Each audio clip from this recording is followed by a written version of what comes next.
इस लंबी कहानी को छोटा करके अगर आप निष्कर्ष निकालना हो, ठीक है, देखिए एक सिस्टम है, अप्लाई किया गया है। तरलता जब तक लिक्विडिटी इस विंडो में कैश में नहीं आती, सिंपली मीनिंग यह है, देखिए आशीष, कल की घटना अगर आज हुई होती ना तो बहुत दिक्कत होती।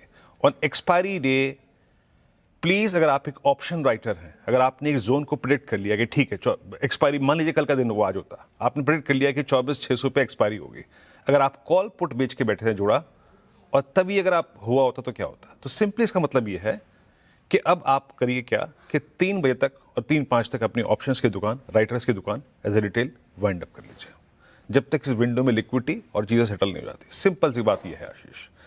अब मैं आता हूं आज की इस क्लोजिंग पे। मैंने कल के व्यू में, अच्छा एक और बात, ये जो एक्स्ट्रा प्रीमियम देख रहे हैं ना आप, मतलब ये जो स्पॉट को, मेरे ख्याल से ओपनिंग के बाद ही थोड़ा बहुत ये सिंक हो जाएगा, है ना, क्योंकि निफ्टी फ्यूचर्स पहले करीब 60 अंकों का प्रीमियम कमांड कर रहे थे, तो ये सिंक होगा, डेफिनेटली होगा। मैं आज सारी की सारी टिप्पणियां करूंगा फ्यूचर्स पे, जितने भी हैं निफ्टी अक्टूबर फ्यूचर्स, सॉरी अगस्त फ्यूचर्स पर टिप्पणियां करूंगा। पहले लेके आइए ऑप्शंस के स्टैट्स, और ये क्या कहते हैं, ये एफआईएस के स्टैट्स। लिक्विडिटी जो फ्लो है, मोमेंटम है मनी का आशीष, वो बहुत स्ट्रांग है। कल अगर आप देखें सेशन में करीब 922 करोड़ रुपए की बाइंग, 1571 करोड़ रुपए का कैश में डीआईएस का बाइंग, कैश था बाजार में, नेट कैश है, दैट्स गुड।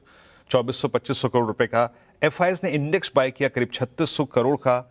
निफ्टी बाय किया 3038 करोड़ रुपए का। निफ्टी बैंक बाय किया 553 करोड़ रुपए का। स्टॉक फ्यूचर्स उन्होंने बेचा, ये लाजमी है। हिस्टोरिकली कभी भी देखिएगा, जब इंडेक्स लॉन्ग होता है, कॉल लॉन्ग होती है, तो पुट ये स्टॉक फ्यूचर्स शॉर्ट होते हैं, ये होना भी जरूरी है।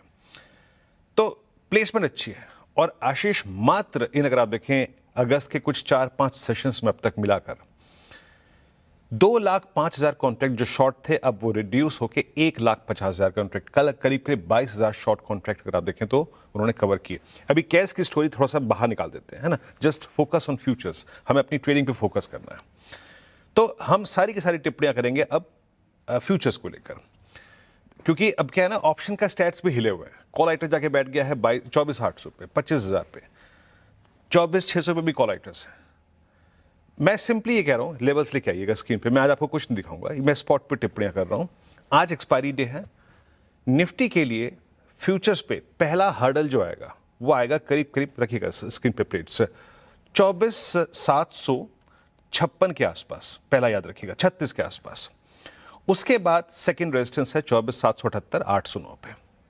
ये याद रखिएगा, सारे के सारे मैं निफ्टी अगस्त फ्यूचर्स पर टिप्पणी कर रहा हूं। और ये निकलता है तो निफ्टी होल्ड्स पोटेंशियल ऑफ 24,858 और 897। और हम शुरुआती कूलिंग ऑफ में अगर थोड़ा सा बैकफुट पे आते हैं, उस वक्त फ्यूचर्स कूलिंग ऑफ में नहीं जाएगा मेरे ख्याल से, याद रखिएगा। हमारा बेस होगा करीब 24,551 और 490 के आसपास, यहां तक के डिप्स को आप बाय कर सकते हैं। तो ये है हमारी आज की ट्रेड चैनल। बेस 1 और RS 1 काम करेगा एक थ्रेशहोल्ड की तरह। मैं थ्रेशहोल्ड शब्द का इस्तेमाल इसलिए कर रहा हूं आशीष, क्योंकि निफ्टी आईटी ने कल एक बहुत अच्छा रिवर्सल दिया। निफ्टी आईटी कल 31,715 पे क्लोज हुआ। अगेन याद रखिएगा, अगेन शुक्रवार के यानी 30 जुलाई के सेशन के बाद जब ये कोलैप्स हुआ था एआई रैली और चिप स्टॉक्स की रैली के बीच में, उस दिन का हाई था 200 डिमा। कल इसने उसको दोबारा, निफ्टी आईटी की बात कर रहा हूं मैं, दोबारा स्ट्राइक किया। तो 31,800 अगर निफ्टी आईटी निकालता है दैट 200 डिमा, और जिस प्रकार का अलाइनमेंट लार्ज कैप आईटी में है, इन्फोसिस, टीसीएस का, वो इंप्रेस कर रहा है। तो ये निफ्टी आईटी आपको एक स्विंग दे सकता है, एक प्रोवाइड कर सकता है, ये आपके इस थ्रेशहोल्ड में मदद करेगा। और इस तरीके से अप्रोच कीजिए निफ्टी को। मेरे पास आज मटेरियल कम है बताने के लिए। और निफ्टी बैंक लेके आइए। स्पॉट तो करीब 58,200 पे क्लोज हो गया। निफ्टी बैंक फ्यूचर्स जो है वो करीब 57,700, 750 के जोन में क्लोज हुए हैं। ये देखिए आपकी स्क्रीन पे निफ्टी बैंक स्पॉट रखिएगा, स्पॉट ने फ्यूचर्स, हाँ ये रहे 861। यहां पर चार्ट्स पे मल्टीपल हर्डल्स हैं, 58,000 से 58,221, दैट्स अ फर्स्ट हर्डल। यहां पे कॉल राइटर्स भी हैं, है ना। तो ये अगर बाइसेक्ट होगा तो RS2 तक का स्कोप खुलेगा। और अगर इनिशियली बैंक निफ्टी डिलीवर नहीं कर रहा है, बैकफुट पे है, तो याद रखिएगा उसको कलेक्ट करने का अभी भी ये रेंज बाउंड है। और कल पॉलिसी है, पॉलिसी से पहले अगर आप देखें कोई बड़ा मूव ना दे तो एक बड़ा चांस होगा इसको डिप्स में बाय करने का। और इन दैट केस आपको कंसिडर करने का बेस 1 की डिप्स को बाय कीजिए, RS1 पे ट्रेड को चेक कीजिए, और नहीं निकलता तो वाइंड अप कर लीजिए। इस तरीके से अप्रोच कीजिए सेशन को। और एक बार फिर से आशीष, अगर आप रिटेल हैं प्लीज, अगर आप ऑप्शन राइटर हैं तो अपनी दुकान को 3-5-3 बजे तक समेट लें।